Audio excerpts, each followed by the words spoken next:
into the Animeverse, the journey of a Gaijin as an animator in Japan. And this was an illustration I did because I love the mountains, basically. So yeah, starting with, like I told you, I studied from Department of Design, IIT Guwahati. And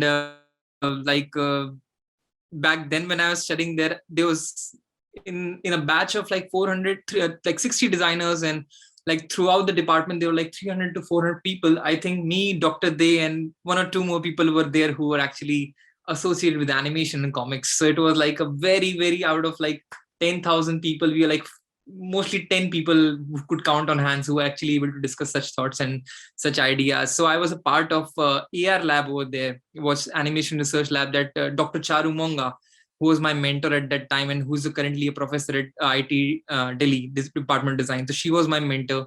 And of course, Dr. Dey was my mentor as well. So I got to learn a lot from the best of the best back in Guwahati. So that's where I belong to. And that has been, of course, the beautiful state of Assam. If there's someone from Assam, like I love your state already. I mean, I've spent like good amount of time over there. So during the course of my studies, I used to do because the course study in IIT back then in design was also not about illustration or graphic designing as such. It was mostly about design thinking. As to be really honest, the entire idea of the course structure was based around how to make you think like a designer rather than having you practice as a designer. Now there are a lot of things coming up, shaping. A lot of things would have been, I mean, saying this at the risk of sounding like a devil, but most of the things I had to do it on my own, follow my hobbies and passion and be rigorous with my skills so that I could, find a way on doing what I'm doing. So basically there was no such teacher as such I could, go ahead to discuss animation comics.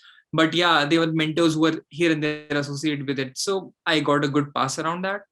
But what I did during those years, I used to take up my internship things rather than going a conventional way of working with a game studio or animation studio or like a maybe a newspaper journal to work as a cartoonist. I used to go to my basic forte was to work with NGOs and probably initiate my own project. So I was really interested in the Tibetan art form back then. Yeah, I still am, of course, but the Buddhist miniature style of Thangka really captured me, and I went to intern in Dharamshala after my first year. And this is where I learned the art of Thangka for like a time period of 3 months, and that was my first ever authoritative journey into illustration world. And that's where I got to learn about like different art forms of India and how the art forms have actually evolved into the current scenarios of, if you see the movies or the games or the comic world, a lot of that goes back to the way the Indian art forms were designed. So I mean, this was something which was a personal take on, and I was really fascinated by the teachings I had on how the culture and philosophy of a religion or a particular civilization drives the current art forms, basically. So if anyone knows Thangka, so that was my first internship in the fields of illustration. And then I continued this illustration. I was lucky enough to after that I applied to a Singapore comic studio, and it was my first ever venture into comic studio, where I was learning under Mr. Jerry Hines, who hails from the UK, and he is a cartoonist and a comic artist based in Singapore, who runs his own organization called Association of Comic Artists Singapore. And he was coming up with the DC version of Singapore, which is called Supercross Universe. So I was honored enough to get inculcated into his group and kind of worked along with him for like 3 months in Singapore, and got to work with so many different artists from China, from Indonesia, Malaysia, Thailand, and Vietnam, all the South Asian circle, and got to know Philippines as well, because Philippines is a big market for comics and anime and manga and such. So I was lucky enough, and I got to know about the styles, because he was very much a practitioner of the Western style format. So the way the layout is done, the way the storytelling is done, the way the characters are defined, different ball game altogether, how the comics and storytelling happens in Asia. So that was my another experience that I got to go about. And then continuing with my because Thangka paintings that I was doing earlier in Dharamshala, so it takes around 6 months to make just one painting, because that's the art form.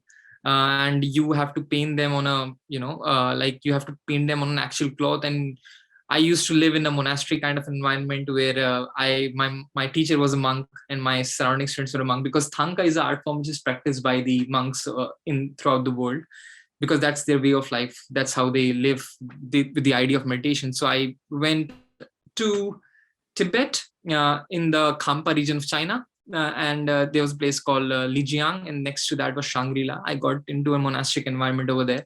And along with learning Thangka, I initiated a comic journalism project where what I did was I used to go around, meet people, capture the lifestyle, capture whatever they were, how they are clothed, what are the songs, what are the culture, what are the ethnographic aspects of the place.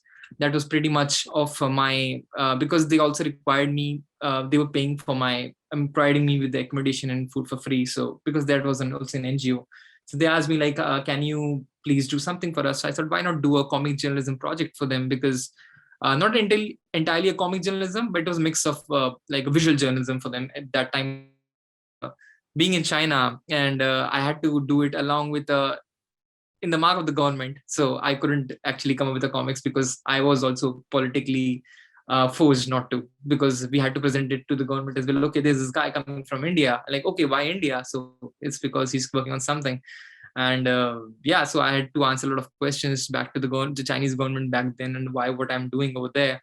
So couldn't do it entirely a comic journalism project, because thanks to Mr. Guy Delisle, who had already done that. So they were very peculiar. Like, a lot of comic artists come over here and they get around and do whatever they feel like. So that was, I had to sometimes actually present what I was working on. And because of that, I didn't have the political freedom to kind of venture into the comic journalism. But yeah, I went around and did some of the researches.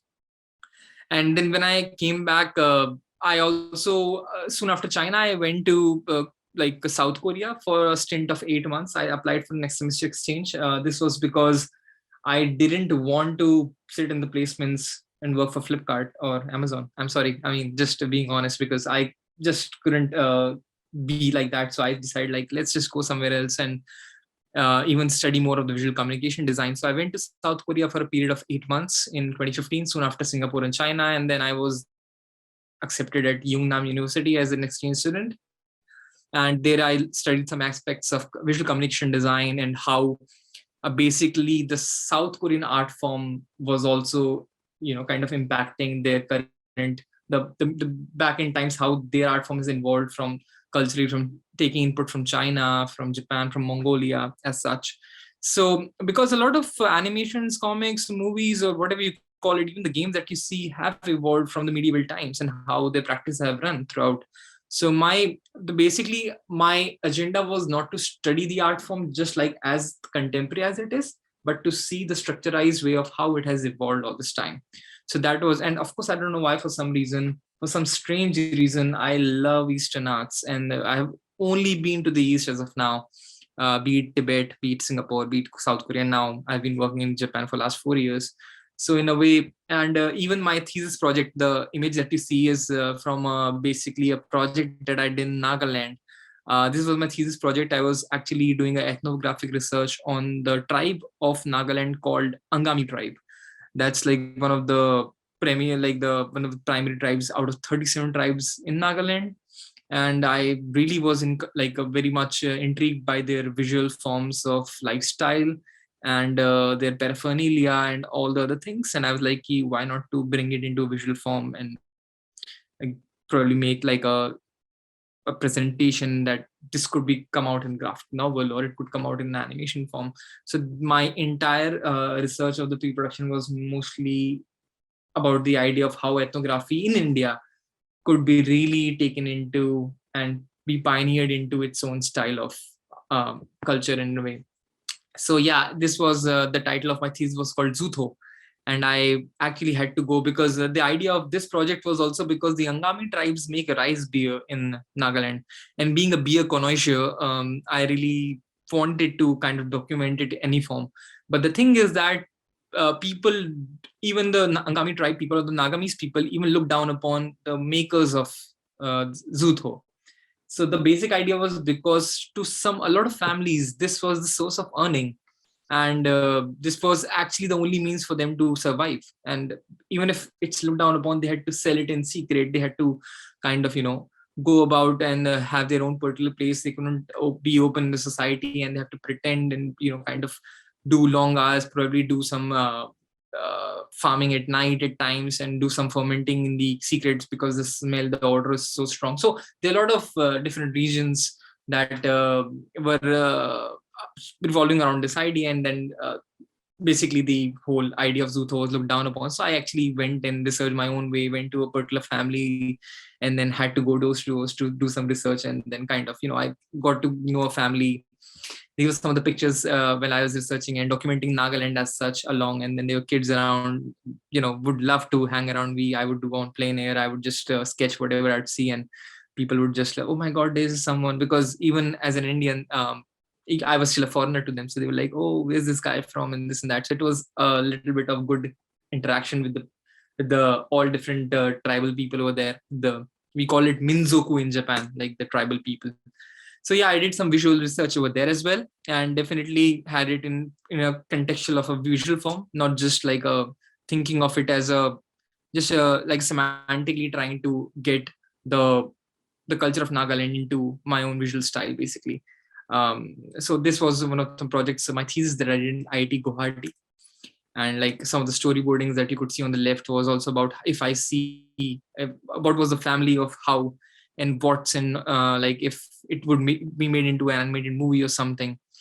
And on the same time, I did work on a political illustration for South Korea. I had interestingly taken a course on the unification of South Korea and North Korea, and our debate was why South Korea cannot unite, and if they unite, what would be the changes. And I was also, because a part of an international business course over there, and we also had political discussions. And while I was part of design curriculum, I thought, why not to combine these two and come up with a project. So I was asked to make a poster for Korea. So the poster that you see here, it is about the North Korean and the South Korean flags combined. It was when it was back in from 1885 something like that to 1930s, if I remember correctly. And post their separation, this flag changed. So this was the one of the earliest flags of North Korea and South Korea together. So that was one of my political expressions in terms of illustration. And this was basically done with just normal ZenBrush inking, and then I took it digitally and colored it up. Coming back from Korea, I still didn't know what to do. So I took an year off and I went to Ladakh, and I worked with an NGO called Art for Cause, where I was in the winters of 2016, and I was there till the April of 2017. And my primary job was to do a comic journalism project with them, and then also kind of teach different subjects to the kids over there in Ladakh, in the remote places of Changthang and Nyoma, Loma, all the way to Hanle. Temperatures in the mornings were as cold as minus 38 degrees Celsius, and the nights were sometimes minus 52. And I mean, those were some different times altogether, where just to have drinking water was like a difficulty. It was like a luxury at times. So yeah, I mean, I had a very, very different kind of atmosphere of working and knowing the people over there, the tribal people. And because a lot of my research is now has been with the ethnography of different places, and so I did a comic journalism project for them, and also worked as a comic artist for the local newspaper over there called Reach Ladakh. Apologies, I cannot share the images that I've worked upon, because still some of the things are still in process, so I couldn't share that. But yeah, I was involved with them, and then I had the opportunity, a lovely opportunity, to teach the school kids about different art forms, and what a caricature is, what comic is, what visual, what a logo is. So all different like simple aspects of design, what typography is. And even just to kids, like it was even for them to know that art form is not just a hobby. It could also be taken into different places, and how being someone from the central part of India, traveling all the way to Ladakh, and how I'm still being able to make a living out of it. So that was one of my primary objectives, to even kind of facilitate the entire scenario and help the students over there. And I was also teaching music to them. So this is one of the pictures on the left. You can see I was working with the kids over there and teaching them.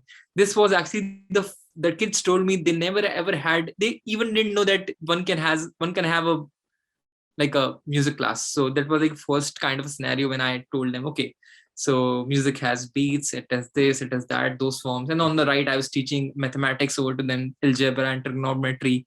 And they were like, okay, I mean, they also hadn't, a lot of them also hadn't known about what an algebra could be, what trigonometry could be. So it was a different kind of because those kids also didn't speak Hindi themselves, so we had a translator on the time to kind of go along the way. And why I'm showing you these things is also because whatever, however you do things, it's also your personal experience that also shapes up your thoughts and whatever gets reflected into your work. So this was how my entire research back then, because I was still trying to find my style, my visual expression, or my expression in terms of anything as a person. So those were some of my experiences basically. And I also went to Arunachal Pradesh along with the same art for cause, and I worked with a tribe called Galu tribe in Basar, where my job was to again teach art and music to the kids. But along the same lines, we were offered to work on a coffee table book as a form of a visual narrative by Mr. Kiran Rigju. And that was also out there. I mean, again, I couldn't share a lot of images from that, but yeah, I worked along with a lot of photographers and some local journalists, and came up with like some different scenarios. So they wanted like maybe make an illustration for them, for Arunachal in a comical anime but Indian style. So this was one of the illustrations I did for them, and kind of got along. So, and then comes all the way to Japan. So what happened after I completed Ladakh? I was like, okay, it's time to move to Japan. So I started searching for opportunities to come over, and I got into a school in Nagasaki, which accepted me as a language student, Japanese language student, because that's a requirement. One cannot survive without Japanese in Japan, because I think 2% population, including me, speaks English, and no one else knows anything else, and nothing else works in Japan. So breaking the bubble, I had to learn Japanese. And yeah, that was a good amount of like a fair share amount of struggles I had while learning, because the funny thing and the most beautiful thing about Japanese is that it has more than 5,000 characters. Alphabets is what I'm talking about. So it has like, and all these alphabets are pictorial. So like if you see a kanji, like kanji is a script in Japanese, if you see a kanji of rice, so it has a rice field into that. So that's how the pictorial script is. If you see a man, and then the kanji of a man is about a man plowing a field. I mean, very patriarchal, but still, that was how it was written over there back then. So that's how the entire typography was defined. So to know Japanese and to learn it was not just a like a like a ratification for me. It is mostly also about seeing how the design semantics came all the way, and how the script was designed, and how the visual narrative of the people back then actually got translated into the scenario. So yeah, I mean, I studied Japanese for around 6 months, and I like dropped out of my language school because I thought I can do it on my own. So but during back then, because I couldn't apply for any work opportunities, so I had to do some odd jobs. I would work as a janitor at 7-Eleven, or I would work as a like a butler in some ryokans. A ryokan is basically a Japanese style basically. So I used to work as a butler, and had a very funny. So they would call me the Hayao Miyazaki of the hotel. So I was known as among the staffs, oh, this is the Hayao Miyazaki from Japan, from India. So they would call, oh, Miyazaki-san from India, let's please do the dishes today. So that was like my nickname over there, because they were like, oh, this is a comic artist from India. So and Miyazaki-san is like the god of comic and anime in Japan. So that was the way I was addressed, and made some friends around. But yeah, fair share of difficulties and fun. Of course, I reveled in whatever I had to do, and because at the same time I was also working on my portfolio to be applying to some masters from some universities where I could pursue my masters in Japan. So this was one of the illustrations I did for a shop, which is, it is written Saiki Shokudo on the top. This was a digital illustration I did again, and for some reason it never finished it, but I love the way it's unfinished. I presented it to the shop owner, who then gave me back some local cookies that she has made. She only makes for her relatives, and she was like, "Oh, you made this painting. How much is it for?" Like, "Oh, I didn't make it for money. I wanted to do some research. I made it for you." So I gave it to her on a printed framework, and then she gave me some special cookies. So that was also like one of my like first stints of meeting and making some random friends in Japan. So they would also look at my work and put illusions.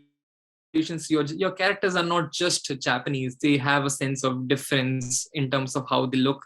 They don't look anime. They don't look manga-ish. They like it is a sense of where like you're kind of bringing your own sense of being from India and trying to mingle or trying or already mingling with Japan. So that was her inputs on this work that I did for her. So yeah, while working and trying to find my way, my language school got to know that I also work on different kind of comic strips or something. So they wanted me to make a Ramayana for them in Japanese, so that they can also kind of introduce that to a lot of people.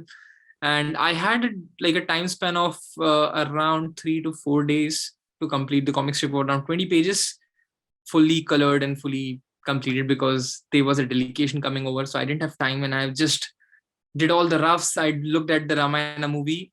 Interestingly, if anyone has seen the Ramayana movie from 1992 by late Mr. Rammohan ji as the director, was also made in Japan. So I took that as the base and kind of came up with a like this in the on the left says Ramayana in Japanese, katakana, that's in the script, and I tried to make it a little bit of Rama, like a Japanese and Devanagari, a mix of the idea. And of course, Dr. Dere has been a I've already always loved his work in typography and like visual journalism.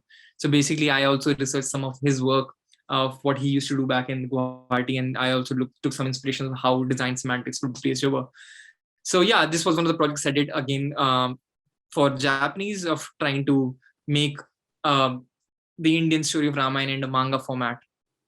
Uh, and then also on the same time, I used to kind of research on my own, do again some kind of visual journalism on. So they were like some three random characters who used to live around my house, and kind of I used to see them often, kind of gossiping, some old people. So I used to kind of secretly document them on my own, took their own pictures, and used to kind of get them into my own style and write their characters, what I used to think of them as.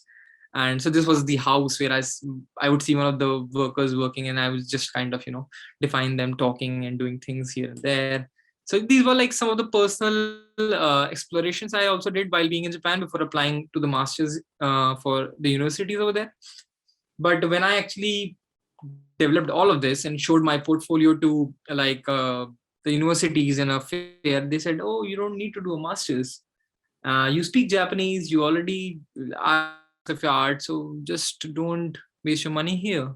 And he was the dean of like one of the like art institutes, and I'm like, "Are you sure?" Like, "Yeah, so just apply to the industry, and you'll get along, and you don't need to have a master's. You just learn over there. Just have the take the other way, because in Japan they don't really beat any field. They don't really ask where have you studied from or what degree do you have. They just see how you work and what kind of skills you have, and boom, you end up doing something.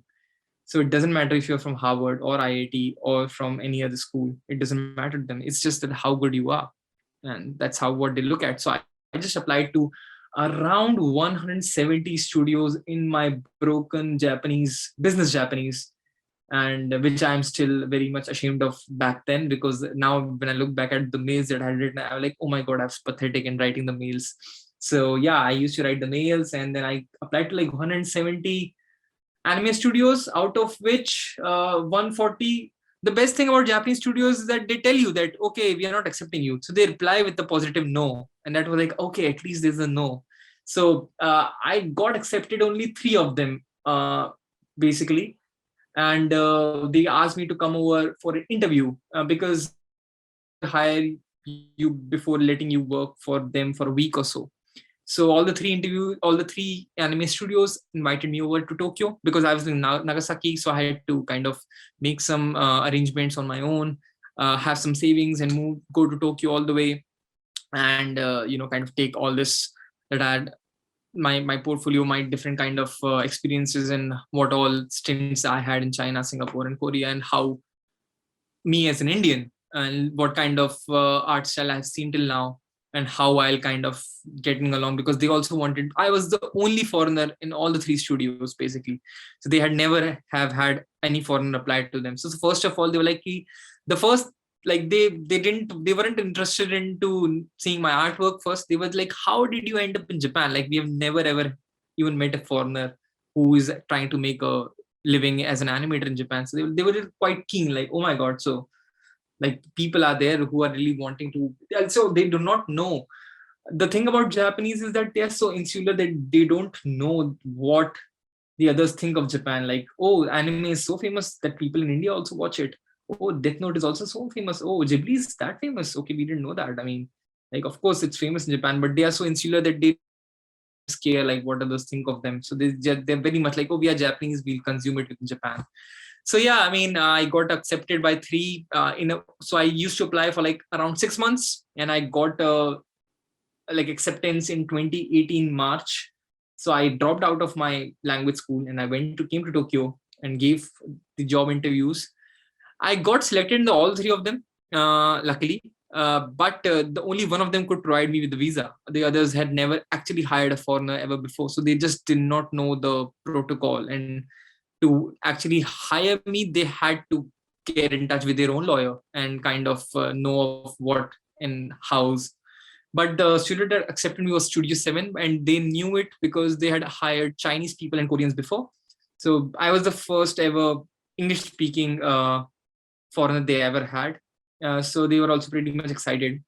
And the funny thing that my boss told me, and he even still tells me, that is that because the culture of China, Korea, and Japan is very different, but still quite similar, that it never felt like they were like literally foreigners. So this time he actually felt like, okay, there's a foreigner who is a little different looking, who has a different skin tone, who has a different appearance, and looks ethnically different. So he was like, yeah, we can say that we have a foreigner working for us. So that was, and the culture in Japan is that they first let you work with them for a period of like 6 to 7 days. Then they take you for a drink where you have, it's a compulsion to drink with until the boss drinks. It's called nomikai. So I had to pretend to drink because I'm a bad drinker. So I had to pretend to drink along with my boss and trying to talk to him in a broken Japanese and trying to teach him some English. And the funny thing that he asked me while being drunk was, I've heard that there are cows out there on the roads in India. Is it true? I say, yeah. And do you worship all of them? I said, depends if on what locality the cow is. So that was my answer. He's like, wow, interesting. And does everyone take a bath in Ganges? I said, I mean, not everyone, but they are festivals. Okay, how big is Ganges? I've heard it's like one of the holiest rivers in India. I said, yeah, that's true. But I mean, of course, people have to be more educated than to trying to do those things around and kind of polluting the river. So that was like one of my first conversations with everyone around there. And they were like, do you eat curry every day? And like, so we were not even talking about, the art forms of like how anime or this. They were just so much interested in knowing me as an individual, as an Indian. So that was like, and they were like, do you do like this head? I said, no, no, no, that's just the movies. We never shake our head like that. So yeah, those are some like, of the first interactions I had. And then my journey started in the Studio 7. Basically, I worked started working as an animator and as a manga creator for Studio 7. So basically, I mean, if anyone has heard of it, when you enter the Japanese industry, you start as an in-betweener, as like a dogaman who actually animates the in-between frames. So I started as an in-betweener, and trust me on this, it's really brutal.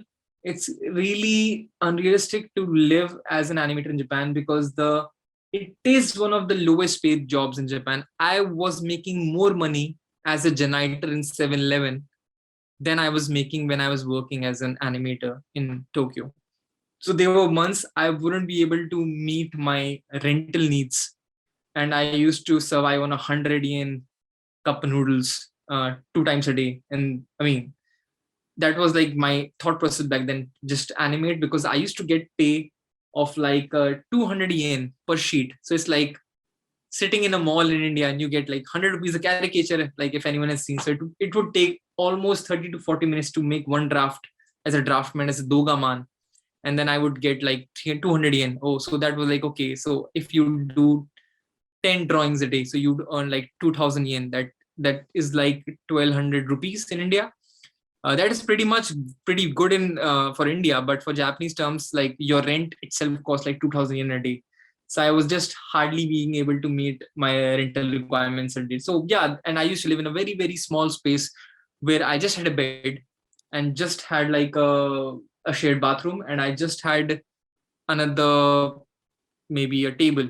So my room was like a little bigger than Harry Potter's room beneath the stairs. But yeah, that was the reality for me. And it was like, okay, this is how it is. And I had to find my own way, my own voice as an animator. And because the idea of meritocracy and hierarchy is so important in Japan that you cannot just kind of find a way, even if there's someone who's less skilled than you, but he's superior to you, you just have to listen to them because they're superior. And that's how the custom and the convenient convention is. So basically, I couldn't just, kind of find my way without doing and working as a dogaman. So I worked as a in-betweener for about 2-3 months, and then after that I was like good enough to kind of graduate as a little bit of a junior artist, a 2D artist. So I worked as a background designer for one of the animes called Hensuki. It's out there on Netflix as well. So these were some of my designs that I did, and I had to define the entire structure of the look of the place, of how the character's place would look like, how the classroom would look like. On the left you can see the classroom, on the right you can see probably the house, how the house would look like. So I had to do the of the entire anime series and of the manga as well, taking inspiration from the manga. Because how anime is made in Japan, okay, like if everyone knows manga is the Japanese comics, right?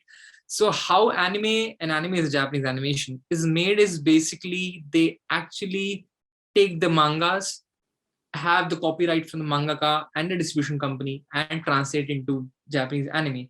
And a lot of anime is actually a colorified, modified copy of a manga, because the idea of Japanese anime is very limited animation. So they have very limited movements. They have just lip movements, or some of the time it's just like slide in, slide out. And if you have seen like animes, like some of the animes are really good, the action ones, but they have a high budget things for them. But a lot of animes just get made of how the manga is. So I had to coordinate with the mangaka, with the director, and then kind of come up with the art style and the look of the anime. That was my work as a setting designer for Hensuki. And I was also graduated into becoming a knee genga. So genga is called a keyframe in Japan, and the genga is divided into ichi genga and ni genga. Ichi means one, and genga means layout. So one first layout and second layout. So first layout, I'll tell you the pipeline. So first, there's a director who makes the storyboards. So it's called a conte. A is a image, and conte is like English word for contain. So a conte means a storyboard. Those storyboards are given to, for the animation section, are given to a layout artist, the Ichigenga guy. He actually draws and modifies the storyboard in a very rough way. That is given to a enshutsu. Enshutsu is a staging artist, or like a screenplay artist, who actually checks it and then kind of collaborates with the director and sees if the movement, if the expression is coming out, and then he writes instruction over that. And that actually is given to a Nigenga artist, which you see on the screen is a Nigenga that I did. So Nigenga is a little graduation in a way as an animator. So Nigenga I used to do for about 1 year, at least 1.5 years. I just did Nigenga and nothing else. And it's mostly about tracing, and also about kind of trying to get the lines perfect. So it's like, oh, your pressure. So my the problems that I faced was like, oh, your lines are too Indian. Like I was like, what is too Indian in my lines? He's like, they're too circular. Lines should be more pointed. There has to be Japanese aesthetics. So one of the funny aesthetic or semantic substitution that helped me understand it, my director told me, close your eyes. I'm like, okay, I close my eyes, put your pen on the paper. I said, your pencil on the paper, because I was doing it traditionally. And like, think of it as a katana. And he's like, you think that your pencil is a katana. Katana is a Japanese samurai sword. And think of cutting the paper with a slice and then trying to touch it and go in one go. And the pressure has to be there. The middle width has to be there. And after all this file of explanation, I just told him, sir, can I be honest? I said, I've never held a katana. she just patted my back like only God can save you. So like one of the funny experiences that I had, and he was like, okay, try to get your lines more Japanese, try to be more simplistic, try to be more articulate, don't try to be Indian. You're too Disney, you're too Indian. Were like one of the first things I was reprimanded at, and I had to redo the designs again and again. And of course, I would never make the pay until my design is finalized. So like one drawing I had to do for like 4 hours, 5 hours. Like you see on the screen, I had to do this drawing for like this sketch for around 4 hours because a lot of takes, retake, and then I would get like one sheet of money again.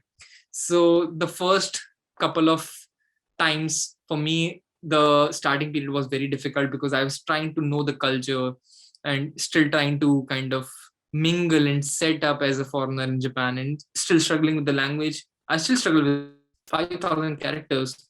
Actually, there are 10,000 characters, but they have two more scripts, so it's like 5,000 characters. I know something around 2,000, and I'm still trying to learn 3,000 more. So I somehow I manage, but yeah, that's what happened with me. And then like those are some of the inputs. And I also graduated then to become a settei designer. Settei means setting, and the design, of course, the designer. So settei designer means someone who does the art setting of the anime series. So I worked as a setting designer for the anime series called Battle Athletes Restart that actually got telecasted last year. So that happens. How is that you actually start working on the anime series 1.5 or 2 years ago than the date it is being telecasted on? So I actually started working on it 2019 before the major boss COVID hit us. So that was last time I could also come back to India. Was back in this November 2019, and since then I've not been able to reach my lovely homeland, but still trying to somehow. So yeah, I was working as an art designer, and I was still trying to know and kind of get the meticulous details of how the setting designs work. So you can see the lines when you do the setting design. There has to be a protocol on how you design it. So the red lines and the yellow lines are for the highlights. The blue and the dark blue lines are the shadows, and the rest is like for the other descriptions that you have to do, you have to write in Japanese, of course, and use some other color for that. Even on the right, when you see the characters over there, so a lot of the characters here, they have the shadows. So it depends when you're kind of demarcating a difference in terms of the skin color, the hair color.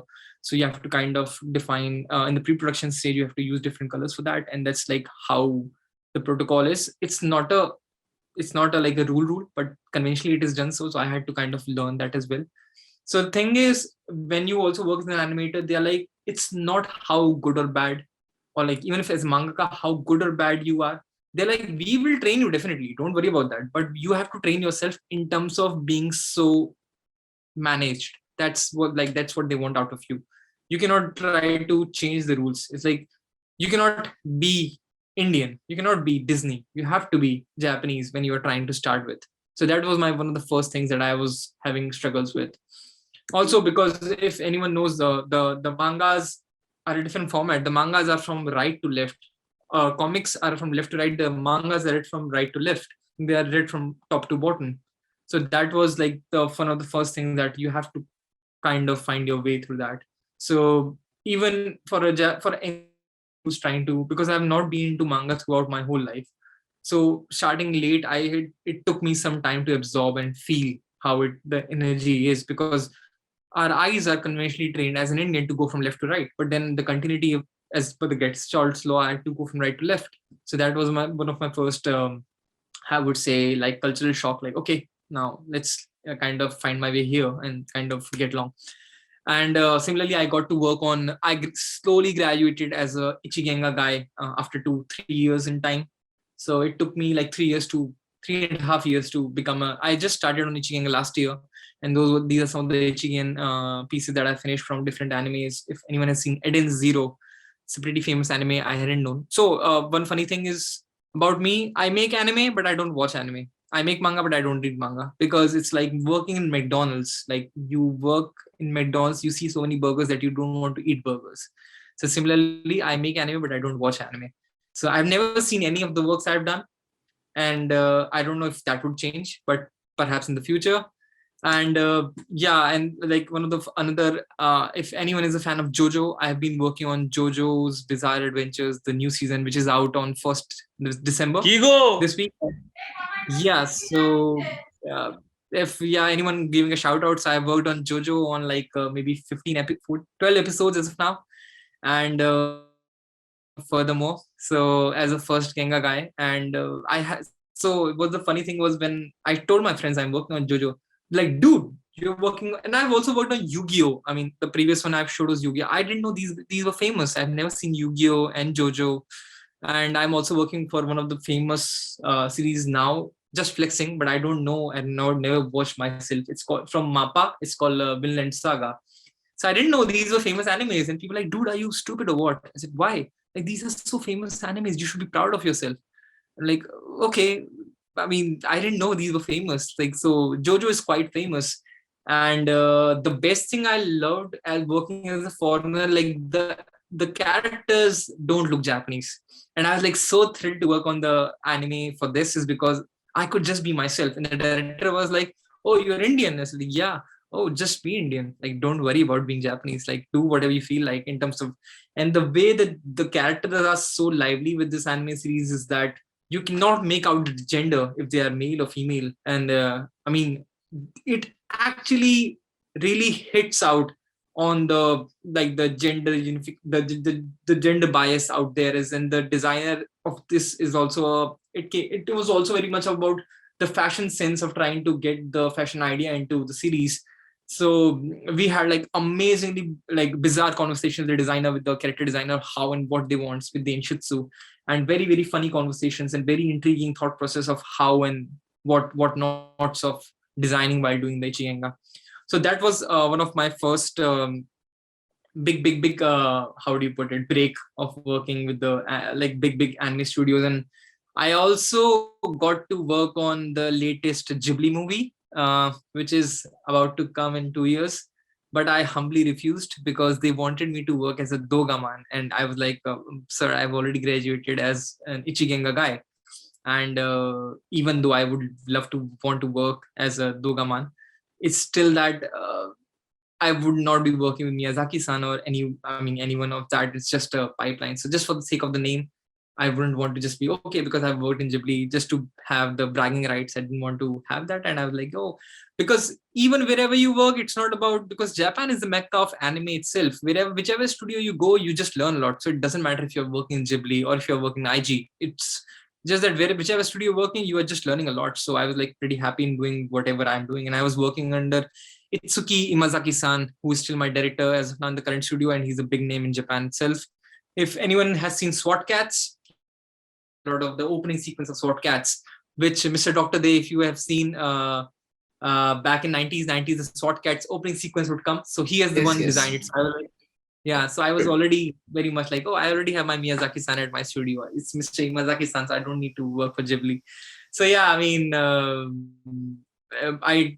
I didn't work for Ghibli, but yeah, I'm still working for different kind of anime studios out here and still finding my name. And the only USP that I have is that I'm the only Indian anime artist in Japan as of now, and I hope there are more to come. Still, a lot of Indians are also trying, but as of now, there's no one else. So I'm kind of representing India in Japan, and my only USP is like, in a way, that there's no other Indian anime artist working organically in the anime outspace. So yeah, that is one of the things that I'm working upon and trying to kind of get India as well, and Indians as well, into the anime space. And apart from that, of course, finding the cultural differences of how, because the idea of animation comics in India is very much towards the children, to kind of make kids laugh. Okay, like if you go and tell someone, okay, I'm a comic artist, so the first thing they would tell you is, okay, Chacha Chaudhary maybe, because if they don't know Mr. Late R.K. Lakshman sir, so they would just think of Chacha Chaudhary. Or if you tell them, if you are an animator, like, okay, you make Chota Bheem then. So that's the idea of animation and comics in India to a lot of people right now. So, and in Japan, when I came over, I saw a kid as small as 4 or 5 year old, and to an old guy as 85-year-old in the train. Everyone is reading comics, everyone is reading manga. So it's like this world lives in manga. It's like, so there's one thing how manga evolved is from the ukiyo-e woodblock printings. If anyone knows, from Edo Jidai is the Edo period. Jidai means a period, and Edo is like, in Japan, they are like periods divided. So every 50, 60 years, when the king changes, the new period starts. So a new period started 2 years ago. and now we are living in, I forgot the name. Wow. So, but yeah, Heiwa was previous to that. So maybe Meiji period, or maybe I forgot the name. Yeah. So this was from Edo period. The ukiyo-e woodblock printings, if anyone knows, or you can just Google it up, or probably I can just show you the ukiyo-e paintings here. Um, so basically, ukiyo-e were the traditional woodblock prints that happened in Japan, and that's where the basic the idea of anime and manga has actually derived from. So like if you know, if anyone has seen, like, okay, so these are the woodblock prints, like these are called ukiyo-e, and this is where the art form of manga and anime has actually evolved from. And that was also one of the researches as a designer, because of my studies, is not just as a practitioner back in the college, is when I was also learning Thangka, is I can understand how Thangka and how different art forms of India could be pioneered into anime and manga form, which is contemporary now. So this is the 1600 artworks in Japan, which I've now translated to manga and anime. So this is where I thought, like, we have the opportunity to take art, and this is where my present and my current interest lies, is trying to bring the Indian art form into and pioneering their own kind of artistry or own kind of comic, not trying to be anime, not trying to be manga, trying to be just Indian itself. uh, Not like pertaining to just one rule, but thinking of why not, because that's how, because India is sitting upon, we are sitting upon a gold mine of the most diverse culture throughout the whole world. I mean, tell me another country which has like more than 1,000 languages spoken. Every state looks like a different country. The food is different, the language is different, the people look different, and the, as they say, the unity in diversity. Why not to kind of pioneer our own style of art form and culture? So that is where my current interest lies, and I'm also trying to see how to understand how the anime has and manga has evolved, basically from the cultural ethics of Japan, and how we as Indians can also do it for the same. And this was more or less about how my journey in Japan has been till now. And this is the end of the presentation. Definitely very informal talk, but definitely I hope you guys enjoyed the presentation and up for questions. And thank you everyone. Arigato gozaimasu.